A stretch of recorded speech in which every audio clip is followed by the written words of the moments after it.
The speaker is a 30-year-old Korean woman, let's call her Sue Min, who met a curse that will never disappear after seeing the mirror in the field when she was a kid.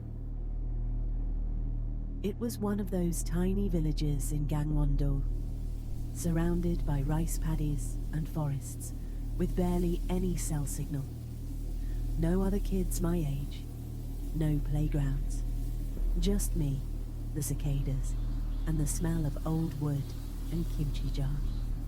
My grandmother was kind but strange. She never let me go near the east field behind the house. It was just a wide stretch of tall grass and weeds, with a lone scarecrow in the middle. I remember asking her why I couldn't go there, and she'd just shake her head and say, "The field remembers things," whatever that meant. But of course, being 9, I was curious and bored. One afternoon, when she was napping, I snuck out through the back and ran straight into the field. The grass was taller than I thought. It made a whispery sound as I walked through it, like it was breathing. I made my way toward the scarecrow, but I stopped halfway, because something caught my eye, something shiny in the grass. It was a mirror, a tall, freestanding mirror, like the kind you'd find in a dressing room, just standing there in the middle of the field, tilted slightly upward.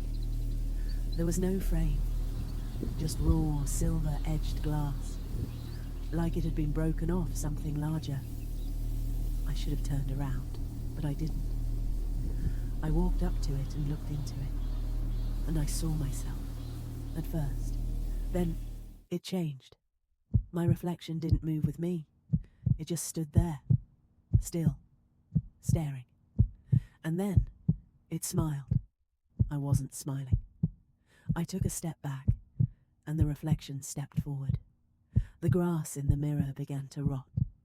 I could see it turning black and brittle behind my reflection, while everything around me stayed green.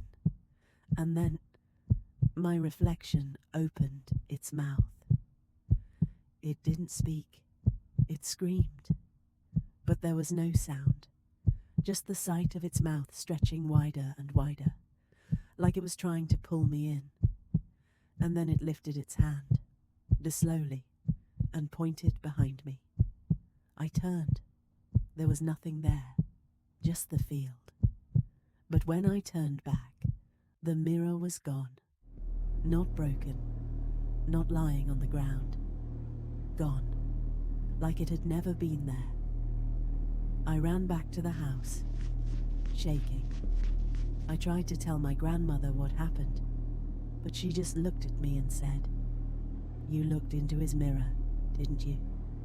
I asked her who he was, and she told me something I'll never forget. "That mirror doesn't show your reflection," she said. "It shows the you that got left behind." After that day, weird things started happening. My reflection would blink when I didn't. Sometimes it would smile just a second too late. And once, just once, I swear, it mouthed something. It said, "Let me out." I covered every mirror in my house after that summer.